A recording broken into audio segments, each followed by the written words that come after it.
This past week, I have had to be a beginner again. A new job, new systems, new people, lots and lots and lots of questions.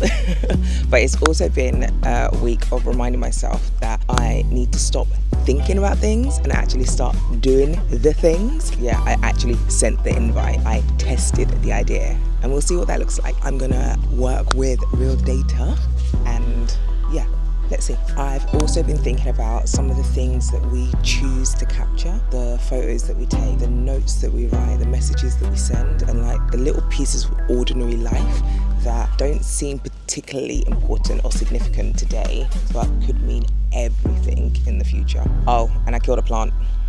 Guess you can't win them all. I'm Ramat. This is the Weekly Unfold, my space to look at the asks, the failures, the reminders, the gratitude and the thanks that have helped me navigate this past week. Let's get into it.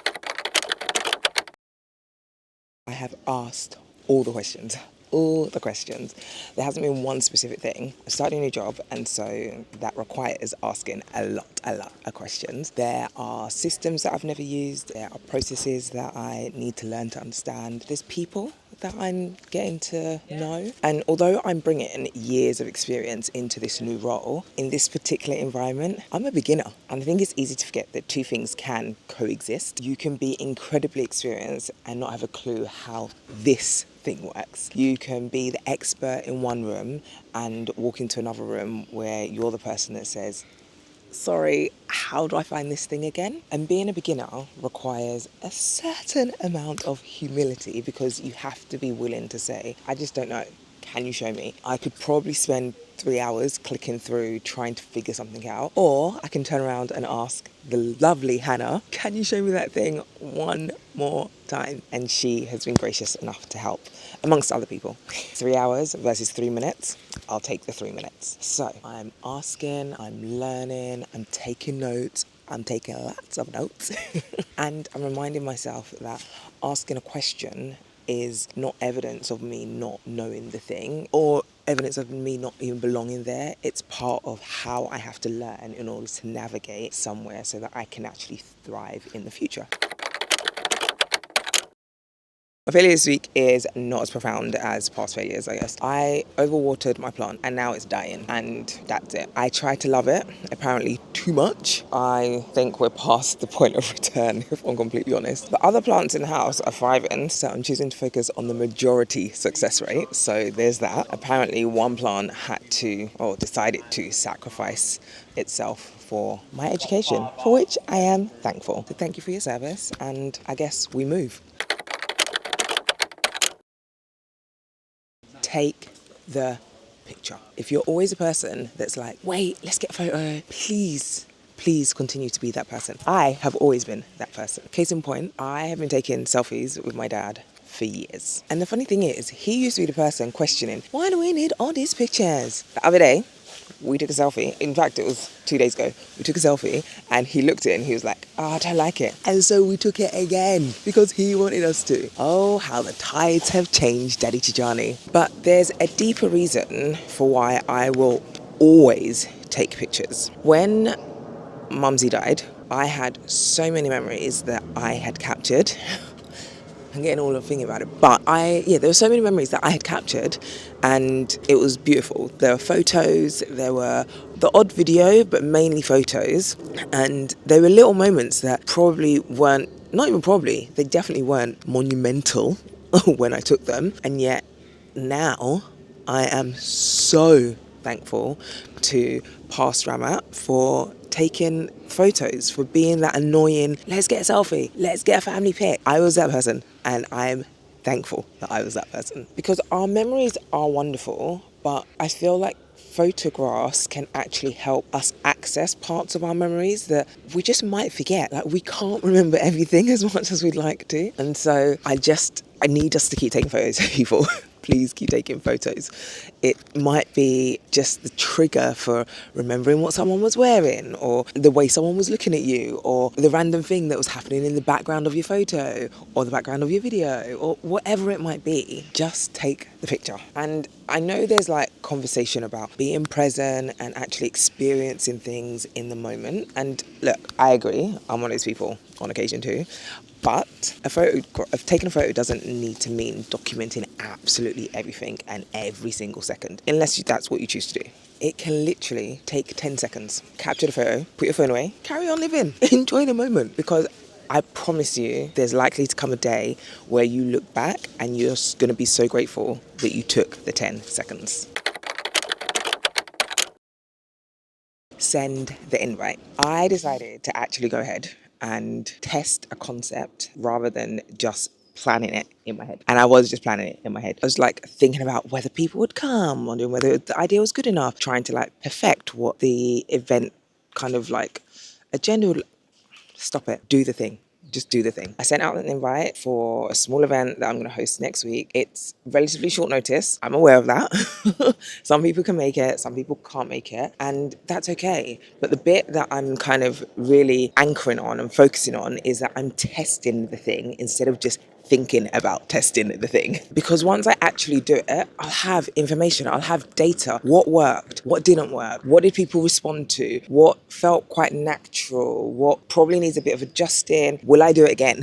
Before I send the invite, before I do the event, it's all just assumptions that could possibly be very untrue. You can spend so long trying to predict the thing instead of just doing the thing and finding out whether the thing is true. It doesn't have to be full scale. It doesn't even have to be perfect. It needs to be enough for you to be able to learn something. And that's what I am working on. This is my encouragement to you. Send the invite, publish the post, run the session, make the thing, see what happens. You never know. Let me know how it goes.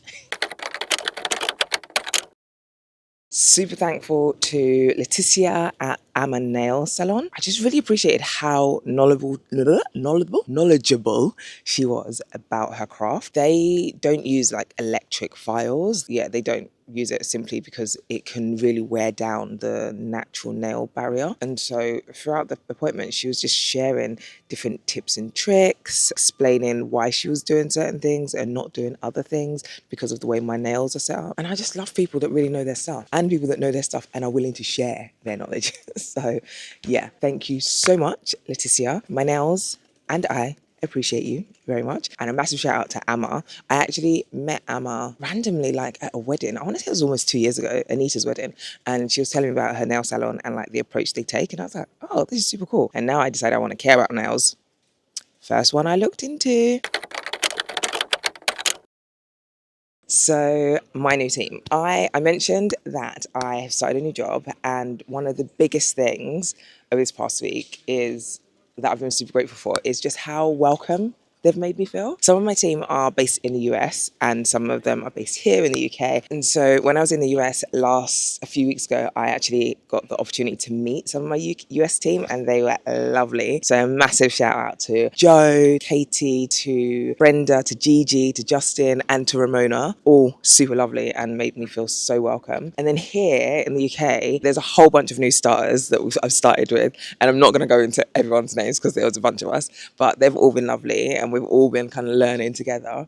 But I've also got like the extended team here in the UK that I sit with, and they've just made me feel so welcome. Yeah, I guess a massive shout out to Dan, to Hannah, to Jonathan, to Sonia, real G, to Jeremy, to Tammy, Rachel, Donna, everyone's made me feel super welcome. Starting somewhere new can feel a lot like you're learning so many new things, you're learning the systems, you're learning what you can do, what you can't do, what direction to go in, what direction not to go in.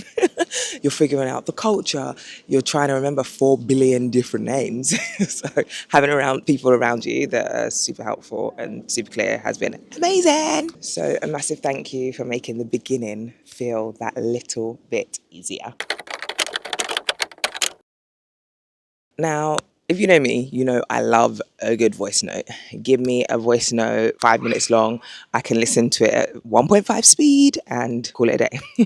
But this week has reminded me about the beauty of written notes. At the start of the week, I had a number of notes sent to me just wishing me good luck for the week. And there's just something about knowing that the words are there that I can go back and revisit whenever I like. When I say written notes, I mean like text messages. I also love a handwritten note, but I'm not referring to that at the moment because I didn't get that. But it was just the act of actually typing something out or writing something that made me think about how much beauty there is in that. Now, of course, we can revisit voice notes too, but I don't know, there's been something about being able to see the words that someone has written out, and I noticed how I felt about it, and I'm super thankful for it. And I think I've just been noticing how much I'm enjoying writing again, just in general. And I think I might be bringing the newsletter back. I might, because getting your ideas out of your head and down on paper or in text, whatever, I've been enjoying that a lot more. So who knows? We might have a comeback.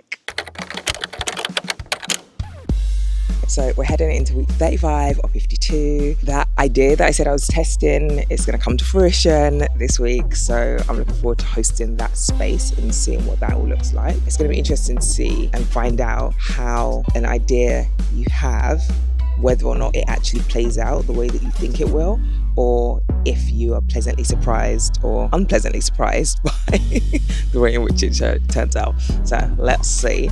I'm excited. Also trying to find my feet at the new job. I'm going to keep asking the questions because the questions are important, and seeing how I navigate and start to, find my feet ultimately in this new space. Oh, and got a bank holiday coming up. So looking forward to that. It's actually next week's thing, but I'm looking forward to the long weekend that will bring. We love to see a long weekend. So for now, just continue to lean into the newness, capturing the moments, and seeing where this new chapter takes me. As always, thanks for watching, and stay out of trouble, unless it's good trouble, in which case, go wild. Until next time, bye. That was weird. Bye.